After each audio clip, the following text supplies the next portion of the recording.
تو روایات میں ہے کہ حضرت سارہ نے ابراہیم علیہ السلام سے کہا کہ آپ اس کے لیے بھی دعا کریں کہ اس کی زندگی بھی بہترین بنے، اور آپ کی دعا قبول ہوتی ہے کیونکہ آپ دعاؤں کے ساتھ قربانیاں کرتے ہیں۔ ابراہیم علیہ السلام کی عادت تھی کہ جب بھی کوئی اہم مہم تو بھیڑے، بکریاں، مینڈے، گائے، اونٹ سب چیزیں ذبح فرما لیتے تھے۔ ہمارے ہاں لوگ دعا کرتے ہوئے تش پتورا و کالو خان تمہیں گورا، ایسی دعائیں تھوڑا ہوتی ہیں۔ دعا کوئی محل چاہتی ہے، دعا کوئی موقع مانگتی ہے، کوئی طاقت چاہیے اس کے لیے۔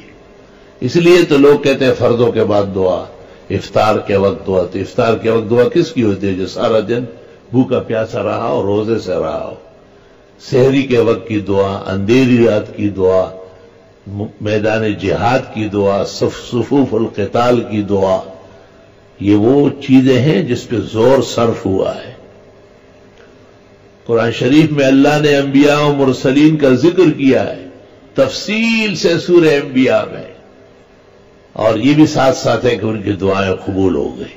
تو آخر میں کہتے ہیں کانوا یسارعون فی الخیرات، یہ سارے پیغمبر نیکی کے کاموں میں آگے بڑھتے تھے کہ میں کرتا ہوں، اس کو مجھے موقع دے دیا جائے نا۔